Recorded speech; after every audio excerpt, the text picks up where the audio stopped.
Hi. APSC panchayat కార్యదర్శికి సంబంధించి notification వెలువడింది. దానికి సంబంధించి మనం గతంలో ఒక వీడియో కూడా తీసి ఇవ్వటం జరిగింది. ఒత్తిడికి గురి కాకుండా అభ్యర్థుల్ని ఏ విధంగా ప్రిపేర్ అయితే సక్సెస్ అవుతారనే దాని మీద వివరణ మొత్తం కూడా ఇచ్చాను. ఈరోజు మన క్లాస్ దీని మీద నేను ఇచ్చే వివరణ, ఫస్ట్ పాయింట్, కడపకి 0 వేకెన్సీస్ ఏమీ ఇవ్వలేదన్న విషయం చాలా స్పష్టంగా ఇక్కడ అర్థమవుతున్నది. ఈ సందర్భంలో ఈ ఒక ప్రాంతం వారు ఇంకో ప్రాంతంలో అప్లై చేసుకొని రాయవచ్చా అనే డౌట్ చాలామంది ఎక్స్ప్రెస్ చేయడం జరిగింది. దానికి ఈరోజు మనము ఈ వీడియో ద్వారా ఒకటి ఇస్తాం జవాబు. ఏంటి అన్న విషయము మీకు స్పష్టత ఇస్తా. సెకండ్ పాయింట్, ఈ నోటిఫికేషన్ అంతా మీరు పరిశీలన చేస్తే ఎక్కడా కూడా ప్రిలిమ్స్ నుంచి మెయిన్స్కి ఇంత నిష్పత్తిలో తీసుకుంటామని చెప్పలేదు వాళ్ళు.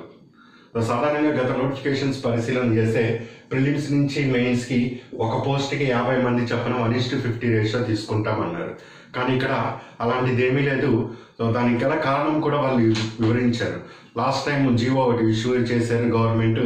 ఆ జీవో ప్రకారం ఏపీఎస్సికి వాళ్ళ యొక్క పని విధానానికి సంబంధించి వాళ్ళ నియమ నిబంధనలు కానీ ఇంకోటి ఏమన్నా కానీ వాళ్ళు రూపొందించుకోవచ్చు అని. దానికి సంబంధించి లాస్ట్ టైం నేను వీడియోలో చూపిస్తూ సో అండ్ సో పేరాలో ఇట్లా ఫర్దర్ దీని మీద ఏమన్నా అప్డేట్స్ ఉంటే దానిని మేము వాళ్ళు క్లియర్గా రాశారు అక్కడ. టిల్ ద రిక్రూట్మెంట్ ప్రాసెస్ అయ్యే వరకు కూడా దీనికి సంబంధించిన సమాచారం మేము టైం టు టైం వెలువరించడం జరుగుతుంది. అభ్యర్థులందరూ కూడా దాన్ని ఫాలో అవ్వాల్సిందే అని క్లియర్గా ఇవ్వటం జరిగింది. అదే నేను డైరెక్ట్గా నోటిఫికేషన్లో ఎలా ఉందో అలా చదివి కూడా వినిపించాను. మరి దీని పరిస్థితి ఏమిటి, ప్రిలిమ్స్ టు మెయిన్స్ ఏ విధంగా వీళ్ళు తీసుకునే అవకాశం ఉంది, దానికి కూడా మనము ఈరోజు వివరణ ఇస్తాం. దీని తర్వాత ఇంకేమన్నా అభ్యర్థులకి డౌట్స్ ఎక్స్ప్రెస్ చేయదలుచుకుంటే వాటికి కూడా నేను క్లారిఫికేషన్ అనేది ఇస్తాను. పెద్దగా డౌట్స్ ఇంకా ఏమీ ఉండకపోవచ్చు. ఎనీవే నోటిఫికేషన్ అయితే వచ్చింది కాబట్టి వచ్చిన అవకాశాన్ని వినియోగించుకోవటానికే ప్రయత్నం చేయాలి. ఇక్కడ శ్రీకాకుళం, విజయనగరం, విశాఖపట్నం అలా మొత్తం గ్రాండ్ టోటల్ 1000 వేకెన్సీస్ ఇచ్చారు. క్యారీ ఫార్వర్డ్ 52 ఎంత ఉన్నాయి. దాన్ని పక్కన పెడితే grand total fresh vacancies direct recruitment కింద 1000 ఇవ్వటం జరిగింది. నేను ఇక్కడ ఒక ఉదాహరణ తీసుకొని మీకు వివరిస్తాను. ఫస్ట్ శ్రీకాకుళానికి సంబంధించి 107 వేకెన్సీస్ ఉన్నాయి. ఇక్కడ మొత్తము 107. దాంట్లో వాళ్ళు టేబుల్ ఈ విధంగా ఇచ్చారు, ఓపెన్ అండ్ లోకల్. అక్కడ ఓపెన్ కేటగిరీ ఎస్సీ, ఎస్టీ, ఇక బీసీఏ, బీసీబీ, బీసీసీ, అట్లా, and physically challenged, ex service men, sports, total grand total మొత్తం గ్రాండ్ టోటల్ వచ్చి 107 వేకెన్సీస్ మొత్తం. ఇక్కడ ఓపెన్ అని ఒకటి, లోకల్ అని ఒకటి ఇవ్వటం జరిగింది. ఏంటి, ఎలా నింపుతారు ఈ వేకెన్సీస్? ఒక జిల్లా వాళ్ళు ఇంకో జిల్లాలో అప్లై చేసుకోవచ్చా, చేసుకోకూడదా? ఇదే ముఖ్యంగా డౌట్ అనేది బాగా అభ్యర్థులు ఎక్స్ప్రెస్ చేస్తున్నారు. అది ఇప్పుడు మీకు క్లారిటీ అనేది వస్తుంది. పంచాయతీ కార్యదర్శి అనేది జిల్లా స్థాయిలో జరుగుతున్న నియామకం, డిస్ట్రిక్ట్ లెవెల్లో ఉంటుంది ఈ పోస్ట్.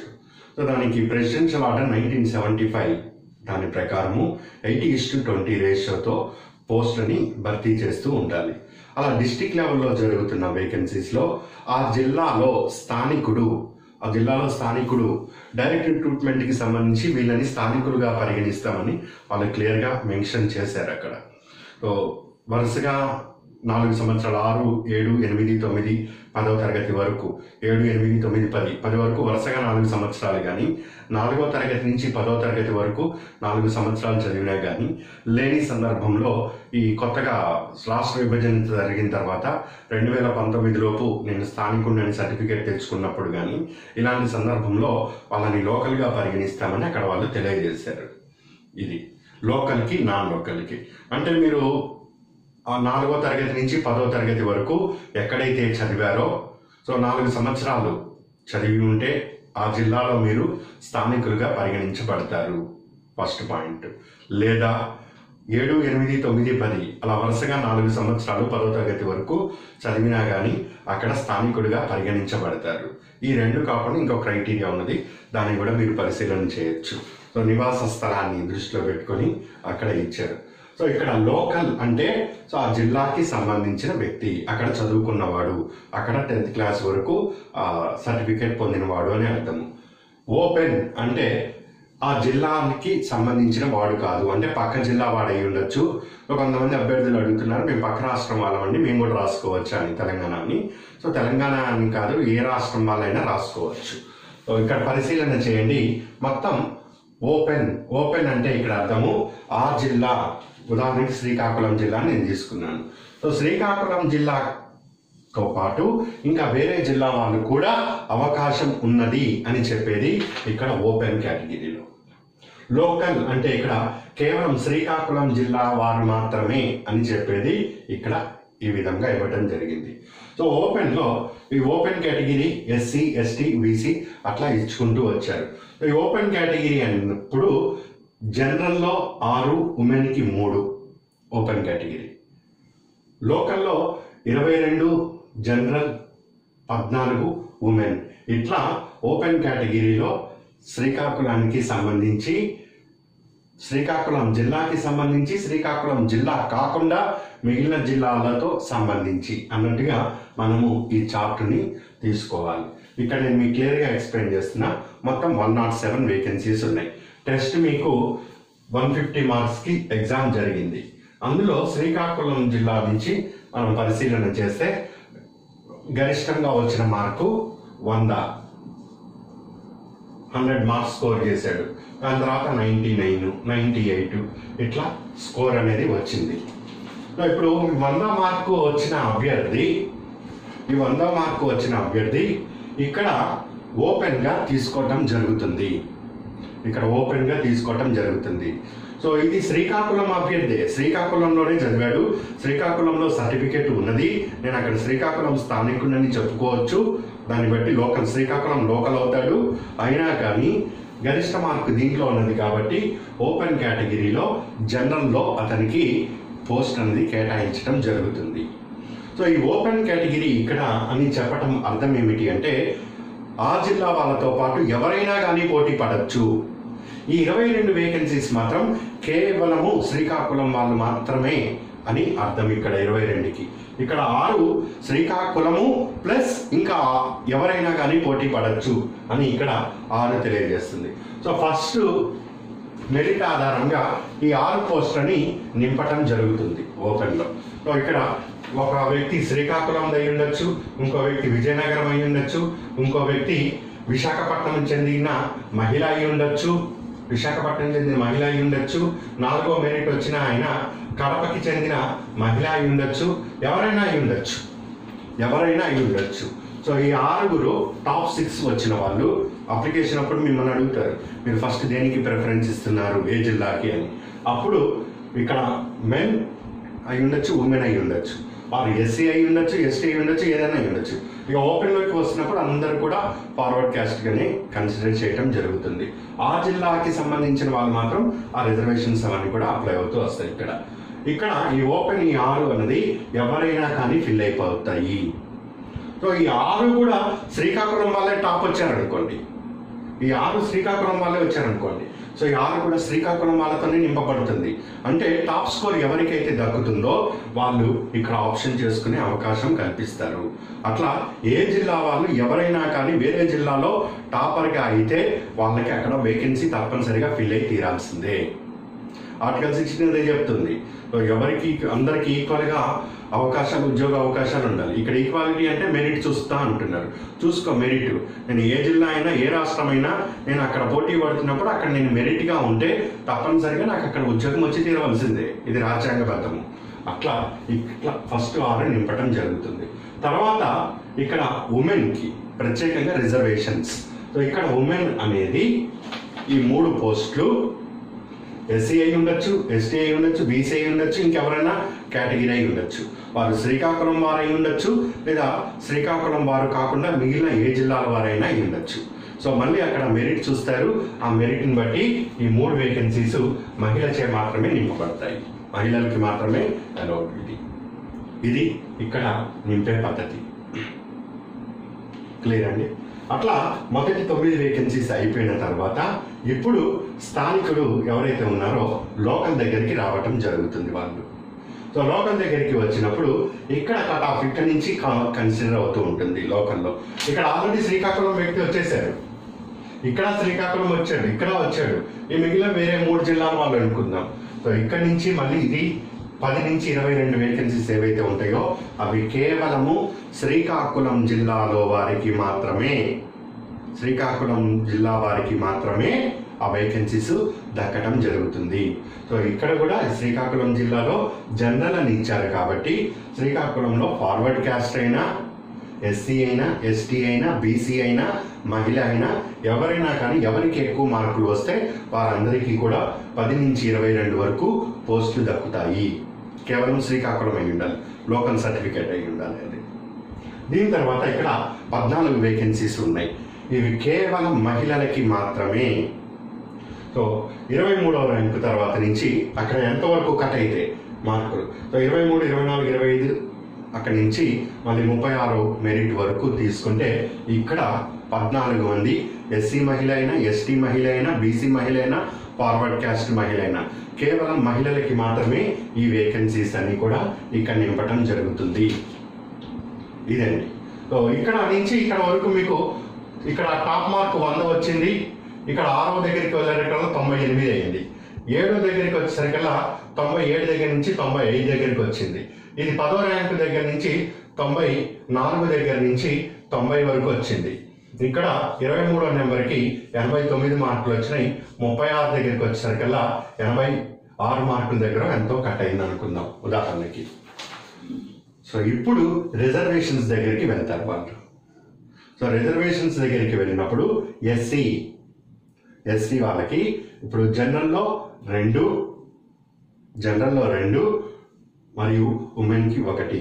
ఇక్కడ నెక్స్ట్ 37వ ర్యాంకు 38. అట్లా ఓన్లీ గ్రూప్ ఎస్సీ వాళ్ళకి, ఎస్టీ వాళ్ళకి ఇక ఎక్కడి నుంచి కట్ అవుతూ వస్తుందో అక్కడి నుంచి ఆ గ్రూప్ వాళ్ళకి మాత్రమే తీసుకుంటారు. సో ఎస్సీలో ఈ 2 పోస్టులు జనరల్లో ఇచ్చారు అండ్ 1 పోస్టు ఉమెన్కి ఇవ్వటం జరిగింది ఓపెన్. అంటే వేరే జిల్లాకి సంబంధించిన, శ్రీకాకుళం జిల్లాకి కాకుండా వేరే జిల్లాకి సంబంధించిన ఎవరైనా అభ్యర్థులు వాళ్ళు మహిళ అయి ఉండవచ్చు, పురుషులు అయి ఉండవచ్చు, ఎవరైనా కానీ ఎస్సీ వాళ్ళు ఇక్కడ శ్రీకాకుళంలో ఈ 2 పోస్టులకి అర్హులవుతారు. అయితే ఇక్కడ ఉండే ఎస్సీలతోటి వాళ్ళు పోటీ పడాలి. ఉదాహరణకి స్థానికంగా శ్రీకాకుళంలో ఉండే ఎస్సీకి ఇవన్నీ కూడా మెరిట్లో అయిపోయినాయి. ఇక్కడ ఎస్సీ వచ్చాడు, మహిళ ఎస్సీ, పురుషుడు ఎస్సీ, వాళ్ళు జనరల్లోనే కన్సిడరేషన్ అయిపోతుంది. అవన్నీ అయిపోయిన తర్వాత రిజర్వేషన్ అంటేనే అది మళ్ళీ ప్రత్యేకంగా వీళ్ళకి కేటాయించినవి అక్కడి నుంచే మెరిట్ కట్ అవుతూ వస్తుంది. ఇప్పుడు ఎస్సీకి సంబంధించి ఇక్కడ 86 అన్నాను కదా, నేను 80 మార్కులే వచ్చినాయి శ్రీకాకుళం అబ్బాయికి, పురుషుడికి. సో అదే విశాఖపట్నం సంబంధించిన ఎస్సీకి 81 మార్కులు వచ్చినాయి. అలాంటి సందర్భంలో విశాఖపట్నం అతను ఫస్ట్ ప్రిఫరెన్స్గా శ్రీకాకుళాన్ని తీసుకుంటే అప్పుడు ఇక్కడ ఉండే 1 వేకెన్సీ విశాఖపట్నం అతనికి వెళ్ళిపోతుంది, ఎందుకంటే మెరిట్ ప్రకారం ఉన్నాడు కాబట్టి. సో అదే విశాఖపట్నం అతనికి 80 కదండి, ఇక్కడ 79 వచ్చినాయి. శ్రీకాకుళం అతనికి 80 మార్కులు ఎస్సీ పురుషుడికి వచ్చినాయి అనుకుందాం. సో ఆ సందర్భంలో ఇక్కడ ఉండే ఓపెన్లో ఎస్సీకి చెందిన ఈ 2 పోస్టులో 1 పోస్టు పురుషుడికి శ్రీకాకుళం అతనికి వెళ్ళిపోతుంది. మళ్ళీ శ్రీకాకుళం ఎస్సీకి సంబంధించి 9 విడిగా నింపాలి అక్కడ. ఇది ఎందుకంటే ఓపెన్లో వచ్చాడు, ఇక్కడ పోటీ పడి అండ్ ఈ జనరల్ క్యారెట్ దాంట్లోకి రావటం జరిగింది. అట్లా వేకెన్సీస్ అన్ని నింపబడుతూ ఉంటాయి. ఇక్కడ మహిళ వచ్చింది అనుకోండి, మహిళకి ఇవ్వాల్సిందే. ఇక్కడ మహిళకి 1 ఇచ్చాము కదా అని ఇక్కడ మళ్ళీ కట్ చేయడానికి వీల్లేదు. సో ఈ జనరల్ ఎస్సీకి, జనరల్కి ఇక్కడ ఇట్లా ఇవ్వటం జరిగింది. సో వేరే జిల్లాకి సంబంధించిన మహిళ వచ్చింది మంచి మార్కులతోటి, అప్పుడు ఆమెకి వెళ్ళిపోతుంది ఇక్కడ పోస్టు. అట్లా ఇవన్నీ నింపటం జరుగుతుంది. ఇప్పుడు శ్రీకాకుళం జిల్లాకి చెందిన ఎస్సీ మహిళే ఉన్నారు అనుకోండి, అప్పుడు ఆవిడకి ఇక్కడ స్థానం రాలేదనుకోండి, మిగిలిన 4 వేకెన్సీస్ మెరిట్ ఆర్డర్ చూస్తారు. ఆ మెరిట్ ఆర్డర్లో అక్కడ అవకాశం ఉంటుంది. సో అప్పుడు కట్ ఆఫ్ 72కి 73కి వెళ్ళినా కానీ ఆశ్చర్యపోవక్కర్లేదు. సో ఇట్లా ఈ వేకెన్సీస్ అన్ని కూడా నింపబడతాయి. ఇట్లా ఎస్సీకి ఎన్ని కేటగిరీలు ఉన్నాయి, ఎస్టీకి ఎన్ని కేటగిరీలు ఉన్నాయి, BCA, BCB, BCC, BCD, so ఎవరి కేటగిరీలకి ఏమున్నాయి, అట్లా కేటగిరీల వైజ్గా ఫస్ట్ ఓపెన్ అంతా అయిపోయిన తర్వాత కేవలం రిజర్వేషన్స్లో ఆ కేటగిరీలను తీసుకొని వాళ్ళకి సంబంధించిన వాళ్ళని మాత్రమే మెరిట్ ఆర్డర్ని పరిశీలన చేస్తూ ఆ స్థానికుడు వచ్చి ఉంటే అతను ఓపెన్లోకి వెళ్ళిపోయి పోస్ట్ కొట్టేసుకుంటాడు. లేని సందర్భంలో వేరే జిల్లా వాళ్ళు ఎవరైనా దాన్ని ఆప్షన్ తీసుకుంటే వాళ్ళకి పోస్ట్ ఇవ్వటం జరుగుతుంది. ఇట్లా వేకెన్సీస్ అన్ని కూడా ఫిల్ అవుతాయి. సో మళ్ళీ ఒకసారి ఆ వీడియోని మీరు పరిశీలన చేస్తే మీకే దీని మీద 1-2 సార్లు పరిశీలన చేయండి, మీకే క్లారిటీ అనేది ఏర్పడుతుంది. ఇక్కడ పెద్ద కన్ఫ్యూజన్ అంటూ ఏమీ లేదు. సార్ నేను ఇప్పుడు కడప నాకు 0 ఉన్నాయి నువ్వు కడప ఎస్సీ అనుకో. కడప ఎస్సీ అయినప్పుడు నువ్వు ఇక్కడ ఫస్ట్ ఆప్షన్ శ్రీకాకుళమే ఎంచుకున్నావు అనుకుందాం. నువ్వు శ్రీకాకుళం ఎంచుకుంటే ఇక్కడ ఇవన్నీ పోగా జనరల్ అంతా పోగా శ్రీకాకుళం ఎస్సీ అబ్బాయికి పురుషుడికి 80 వచ్చినాయి. నువ్వు కడప ఎస్సీ అనుకో, 81 వస్తే నీకు పోస్ట్ వస్తుంది. అక్కడ ఇచ్చి తీరాలి, ఎందుకంటే ఓపెన్లో 2 ఉన్నాయి. అక్కడ మళ్ళీ శ్రీకాకుళం వాళ్ళతోటి నీకు పోటీ అనేది ఉంటుంది, వేరే జిల్లా వాళ్ళతోటి అందరితో కలిపి ఎవరు మెరిట్ ఉంటే వాళ్ళకి వెళ్ళిపోతుంది.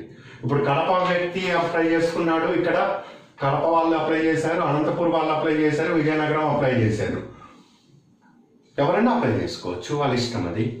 సో ఈక్వల్ ఆపర్చునిటీ, అందరికీ ఎంప్లాయ్మెంట్ అవకాశాలు సమానంగా కల్పించాలనేది ఆర్టికల్ 16. సో ఇక్కడ ఎవరు మెరిట్ వస్తే వాళ్ళు, సో వాళ్ళతో అక్కడ స్థానికులే పోటీ పడ్డారు అనుకోండి, ఆటోమేటిక్గా వాళ్ళకి ఇచ్చేస్తారు. సో మహిళ ఎవరైనా వచ్చారనుకోండి, ఇక్కడ 2 వేకెన్సీస్ ఉన్నాయి. కడప జిల్లాకి చెందిన మహిళకి 82 మార్కులు వచ్చినాయి, శ్రీకాకుళం చెందిన పురుషుడికి 81 మార్కులు వచ్చినాయి. సో ఆ సందర్భంలో ఓపెన్లో 2 వేకెన్సీస్లో కడప జిల్లాకి చెందిన మహిళకి ఇవ్వటం జరుగుతుంది. మహిళ, ఇది శ్రీకాకుళం చెందిన పురుషుడు ఎస్సీ.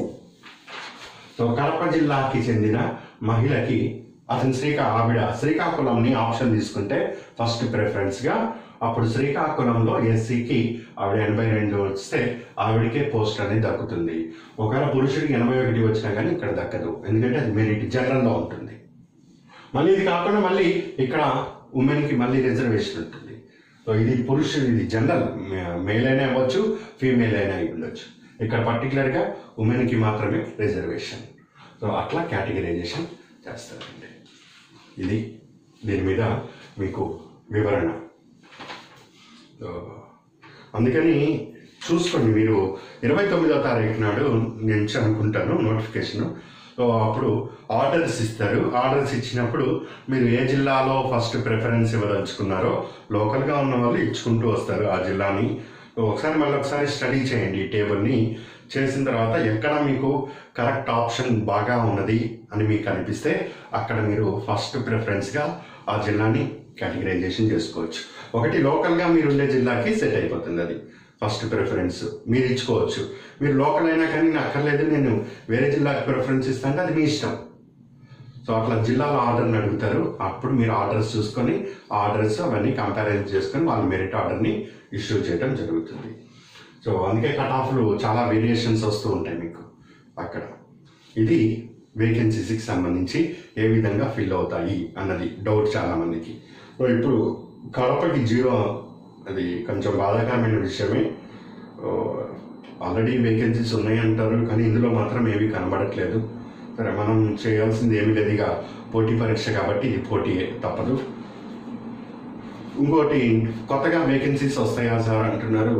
ఇప్పుడు ఒకసారి నోటిఫికేషన్ ఇచ్చిన తర్వాత దీనికి సబ్ నోటిఫికేషన్గా ఇంకోటి ఇవ్వచ్చండి, అవకాశాలు ఉన్నాయి. మొత్తం గవర్నమెంట్ అవకాశాన్ని బట్టి వాళ్ళు సబ్ నోటిఫికేషన్ ఇచ్చి అడిషనల్గా ఇంకొన్ని పోస్టులు దీనికే ఎడిషన్ చేయండి అని చెప్పే అధికారం గవర్నమెంట్కి ఉన్నది.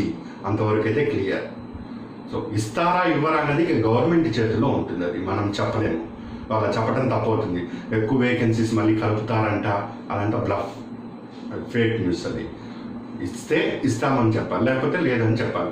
ఇప్పుడు ఉండే సమాచారం ఏంటంటే కలపటానికైతే అవకాశం ఉంది, కలపకూడదు అని ఎక్కడ రూల్ లేదు. నింపచ్చు, ఇంకొన్ని తీసి వేకెన్సీస్ ఇవ్వచ్చు ఇక్కడ. అది అంతవరకు అయితే మనం చెప్తాం. అలా ఏమన్నా మాకు న్యూస్ అయితే తప్పనిసరిగా నేను మీకన్నా ఎక్కువ బాధపడేది నేను, అయ్యో లేవో అన్న బాధ కలుగుతుంది.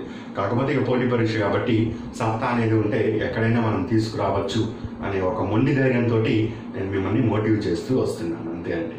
సో అదే కావాలి కొన్ని సందర్భాల్లో, ఆ మొండి ధైర్యంతో ముందుకు లాక్కొని వెళ్ళాలి. ఇక సిచ్యువేషన్ మీకు అర్థమవుతుంది, దాని మీద నేను కూడా ఎక్కువ పెద్ద చెప్పడానికి కూడా లేదు ఇక్కడ సిచ్యువేషన్లో.